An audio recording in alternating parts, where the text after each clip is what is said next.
भगवान ऋषभ देव जी जैसा, जो अपने पुत्रों को भगवत प्राप्ति का उपदेश करके भगवत मार्ग में लगाया।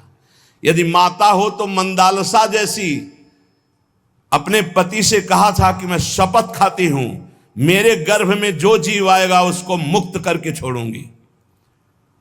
4 पुत्र हुए, 3 पुत्रों को ब्रह्म ज्ञान का उपदेश करके जीवन मुक्त किया।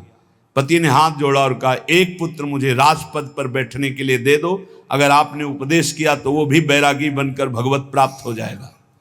और उनका मैंने शपथ खाया कि मेरे गर्भ में जो भी जीव आएगा उसे भगवान की प्राप्ति कराऊंगी। तो उनका मेरा भी तो अधिकार है, यदि आप मां हो तो मैं पिता हूं, एक पुत्र मुझे दे दो। तो उनका ठीक है, मैं इस पुत्र को उपदेश नहीं करती हूं, पर मेरी भी शपथ की याद रखना, मैं उद्धार करके छोड़ूंगी, बोलूंगी नहीं। एक दिन बेटे को बुलाया और एक अंगूठी पहनाई और कहा, बेटा जब तुम्हारा मन खराब हो, ऐसा लगे कि संसार में कोई मेरा नहीं, तो इस अंगूठी में एक मैंने श्लोक लिख रखा है, उसको पढ़ लेना। यह श्लोक तुम्हारा परम कल्याण, हर समस्या का समाधान कर देगा।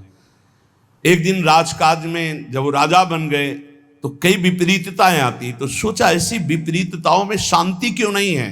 मैं इतना चक्रवर्ती राजा हूं, सब कुछ है, लेकिन मेरा मन क्यों अशांत है। मां ने कहा था अंगूठी खोल के देखना।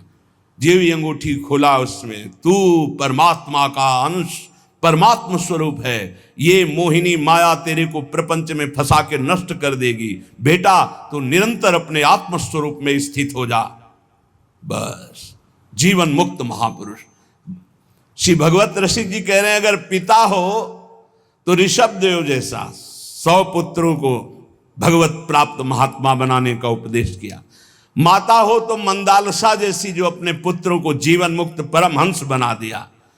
और पुत्र कपिल सो मिले, अगर पुत्र हो तो भगवान कपिल देव जी जैसा, जिन्होंने कर्दम ऋषि और देहूति जी को उपदेश करके परम पद में आरूढ़ कर दिया।